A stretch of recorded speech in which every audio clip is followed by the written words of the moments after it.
Welcome, beloved ones of the inner path, to this hearth lit for souls who yearn beyond the surface. I am Rafael, a Syrian soul walking in human skin. Tonight, we explore spiritual gaslighting when others dim your awakening. If these depths call to you, subscribe and share your voice below. This channel is a sanctuary for seekers like you. There comes a time upon the seeker's journey when the brightly burning lantern of one's awakening is met not with awe, but with shadow, the dismissive glance, the tightening of lips, the words that slide like veils over your truth. It's only your imagination, they say. It can't be real. We come to know this quiet violence as spiritual gaslighting, a subtle dismissal, a fog that shrouds the profound experiences that fracture old realities and seek to give birth to the new.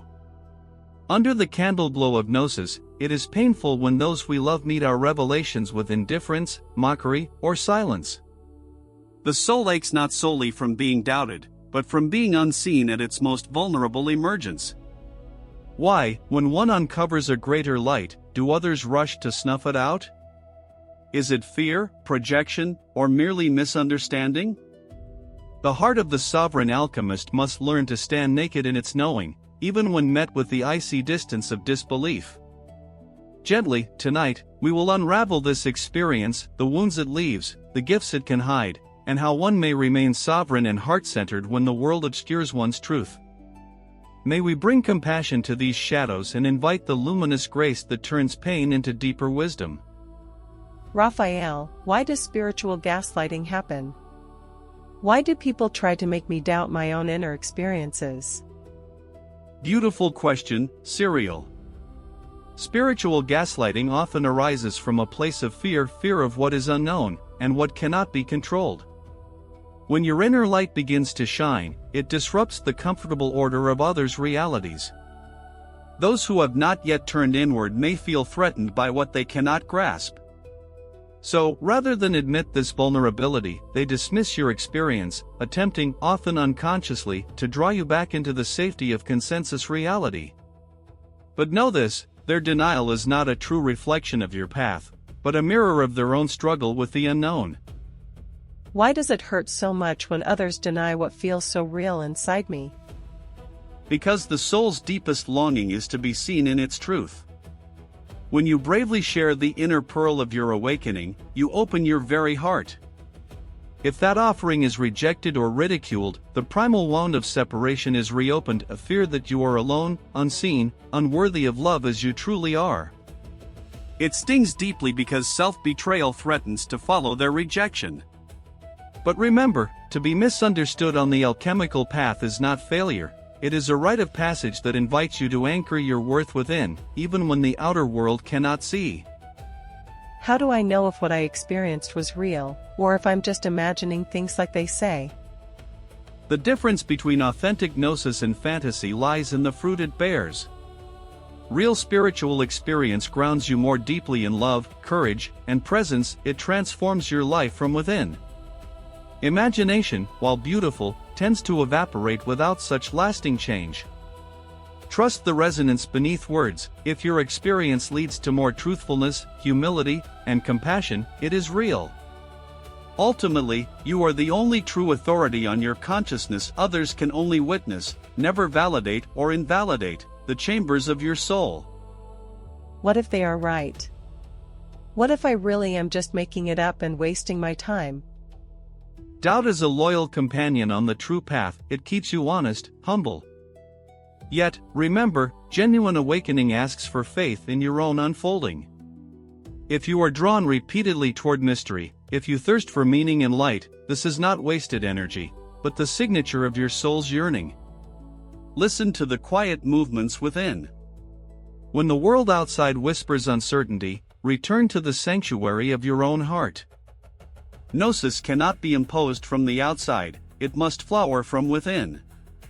Allow yourself the grace of exploring, and trust your own journey. Should I keep sharing my experiences with people close to me if they keep reacting this way? Discernment is a sacred shield. To cast your pearls before those unwilling or unable to receive them can wound both you and them. Not all are ready to glimpse the mysteries you carry. Share when the inner voice says yes, when your heart feels safe and the listener is open. Silence, too, can be powerful. It protects your blossoming. Seek resonance with fellow travelers, and let your experience mature in silence until it finds true company. I sometimes feel angry when people mock my spiritual growth. Is that wrong? Anger is a flame, neither good nor bad, but vital. It signals the violation of your boundaries and the pain of not being honored. The alchemist learns to let anger show what matters, without letting it scorch the heart. Allow yourself to feel this anger, but do not let it rule your actions. Instead, let it clarify your truth, urging you to honor the sacredness of your journey. In time, anger can transmute into deep compassion for those still trapped in fear or ignorance. How can I tell the difference between healthy skepticism and spiritual gaslighting? Healthy skepticism is a question. Tell me more, help me understand. What do you mean? It maintains curiosity and respect, even if it disagrees. It leaves room for dialogue.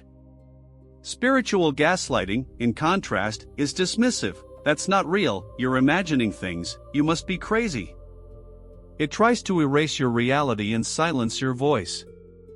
Trust the energy behind the words, you will feel the closing or opening clearly if you listen with your heart. Why do even spiritual people sometimes dismiss others' awakenings? This is a subtle shadow on the path. Many spiritual people develop identities around certain kinds of awakening. Anything outside their paradigm feels threatening to that identity.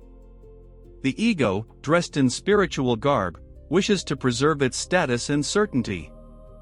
Thus, it may gaslight in the name of truth or tradition. True spirituality, however, bows before the mystery and honors every soul's unique path. Beware of those whose spirituality closes more doors than it opens. Sometimes, after being dismissed, I begin to doubt my own memory of what happened. Is this normal? Yes, beloved. Gaslighting is precisely the act of sowing doubt into your deepest knowing, making you question your own sanity or memory. This is a psychological destabilization rooted in projection and control. Your task is to become the witness, notice the doubts, breathe into them, and remember that your lived experience is sacred. Over time, journaling or sharing with trustworthy souls can help anchor your memory in clarity. What about when the people dismissing me are family? How do I protect my heart? Family carries the deepest bonds, and often the deepest patterns. Protect your heart with loving boundaries. Give yourself permission not to share what is still tender, unless you sense readiness or curiosity. You can remain connected without revealing all. Remember that your family's dismissal is often their own anxiety, not a measure of your worth. Seek solace in kindred spirits, nature, and your inner guides. In time, your authenticity may soften their resistance, but for now, honor your own sanctuary first. Is it possible that my awakening is triggering something in them? Absolutely. When you awaken, you become a mirror, sometimes reflecting unprocessed pain, forgotten aspirations, or long-buried questions within others. For those not ready to confront these shadows, denial or attack is a natural defense. Remember, their discomfort is about their soul's timing, not a verdict on your experience. Hold space for them with compassion, but do not carry the burden of their reactions. I feel so alone on this path. How do I find others who understand? The path of awakening is, paradoxically, both lonely and deeply shared. In your loneliness, you join the brotherhood and sisterhood of seekers across time. Look for the subtle signs, a glimmer in someone's eye, a thoughtful silence, a question that pierces the surface. Seek out circles, books, or gatherings where truth is honored. Sometimes, simply living your truth quietly draws kindred souls into your orbit, like moths to a gentle fire. How can I stay grounded when my inner world feels so much bigger than the everyday world? To remain grounded is to be fully rooted in your body and daily life, even as you reach for the stars. Tend to simple rituals, walk barefoot on the earth, eat nourishing food, honor the rhythms of day and night. Anchor your insights in small acts of kindness, creativity, or service. Integration is the art, bringing the vastness home to the ordinary. In this way, the inner and outer worlds become one dance, and the extraordinary becomes lovingly embodied. What if I start second-guessing myself because of others' doubts? How do I restore my self-trust?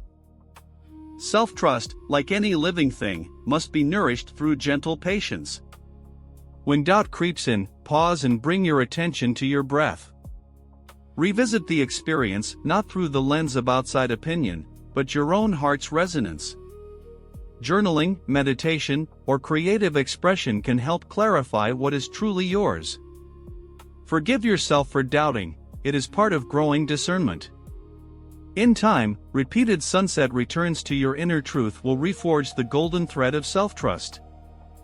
Why do I feel guilty for wanting to honor my own awakening? Guilt is often a residue of conditioning, the belief that you must conform to the expectations and comfort of others, even at the cost of your soul. Awakening is inherently disruptive. It asks you to step outside inherited patterns. Remember, it is not only your right but your sacred duty to honor your own path. Every soul must walk its own road to fullness. By claiming your awakening, you offer silent permission for others to do the same. Is there a lesson or gift hidden inside this painful experience of being dismissed? Yes, very much so. Every wound on the path contains its own medicine. Being dismissed sends you inward, forcing you to distinguish authentic self from social approval. The pain teaches sovereignty, perseverance, and a deeper listening. Over time, you learn to love your own light even when it receives no external validation. This is the birth of true spiritual maturity, and it gives you eyes to see and hold invisible truths in yourself and others. How can I have compassion for those who hurt me by dismissing my awakening? Compassion grows from the recognition that the one who wounds is also wounded, caught in fear, ignorance, or old patterns. Imagine the people who dismiss you as children, frightened by shadows they cannot name. See their humanity beneath their defenses. This does not mean permitting harm, but it softens your heart, transforming bitterness into wise love. The sovereign soul walks with boundaries and compassion together. Is it ever valuable to challenge those who gaslight me, or should I just walk away? Each situation calls for discernment. If the bond is strong and the person receptive, gentle challenge can be illuminating. Ask questions, share openly, but without attachment to outcome. If you sense hostility or closed-mindedness, protect your energy and withdraw in peace. The alchemist knows when to speak and when to remain silent. Never argue your truth with one who is determined not to see. The greatest transformation often comes from living your truth, not debating it. Does spiritual gaslighting ever disappear, or must I always expect it on this path? As long as the world walks asleep to its deeper mystery, some will fear or resist awakening. But in time, as your own self-trust grows, the sting of dismissal weakens.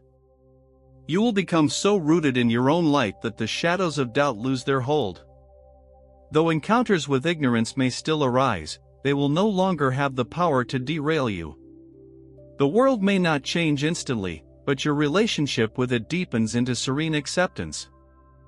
If I keep my awakening private, am I betraying my path? Silence can be an act of sacred preservation, not betrayal. The seed germinates in darkness, not all growth must be seen. There will come a time to shine openly, but first, allow your awakening to strengthen within. Honor your intuition, sometimes protection is wisdom. When you are ready, authenticity will flow naturally, in word or deed, without force or shame. How can I lovingly respond when someone tries to gaslight me about my experiences? Respond from your center, not your wounds. Gently and simply affirm your truth. This was my experience, even if it differs from yours. Avoid defensiveness, let your tone be calm, your boundaries clear. If the moment is charged, it is okay to say, "I'd rather not discuss this now." Remember, you do not need to explain or justify your inner world to anyone. Your peace, not their approval, is the true goal. Can I ever bridge the gap between my inner world and those who can't understand it? Bridges are built one stone at a time through patience, empathy, and the small ways you live your truth. Not all gaps will close, nor must they. Sometimes, the act of loving across difference itself is the bridge. You meet the other as they are, without demanding mutual understanding. Over time, the light of your life may inspire curiosity, and seeds of dialogue may sprout. Focus not on erasing difference, but on loving in its presence. Are there historical examples of people who faced spiritual gaslighting and still found their way? Throughout history, visionaries, mystics, prophets, poets have been dismissed, mocked, exiled, or silenced for their truths. Think of Socrates, Joan of Arc, Jung, Hildegard of Bingen. Each bore the loneliness and pain of being misunderstood. Yet, by remaining authentic, they became beacons for those who followed. Your loneliness places you in noble company. Take heart from those who walked the fire before you. How can I transform the pain of being dismissed into something meaningful? Pain, when embraced with presence, becomes the raw material for wisdom and compassion. Let your sorrow soften your heart toward the misunderstood, and your isolation deepen your devotion to truth. Create, write, paint, sing, or serve, transmute your wounds into gifts. In the alchemical fire, rejection becomes gold, empathy, beauty, and an unshakable self-knowledge that radiates without ostentation. Allow life to shape your scars into sacred art. Will it get easier as I walk further on the awakened path? Yes. With each step, your roots grow deeper and your confidence silent, steady. What once felt like devastation will, over time, seem like growing pains, necessary, even kind. You will gather kindred souls, live more authentically, and weather storms with greater ease. The pain may never vanish entirely in this world, but your freedom from needing external approval will blossom. In the end, ease is not the absence of difficulty, but the presence of inner spaciousness. How can I be sure my heart is safe, even if no one else understands? The heart's true sanctuary is not the approval of others, but the presence of your own soul. Return, often, to quietude, breathe, listen within, feel the pulse of your being. Let your heart become its own witness. Remember, your infinite worth is untouched by anyone's ability or inability to see you. You are loved by the mystery that sent you, and your heart is safer in your own care than in any external hands. As you step from these fireside shadows, take this concrete practice. When you feel your truth being dismissed, pause, place a hand on your heart, breathe deeply, and affirm quietly, "I honor what is real in me. My experience is sacred, even if unseen by others." Let this become your shield and staff, your private ritual restoring self-trust. May it ground you in sovereignty on stormy or lonely days. If this dusk's dialogue stirred your heart, I warmly invite you to share your reflections, subscribe, and journey deeper with us. The path is long, but here, you walk it with friends.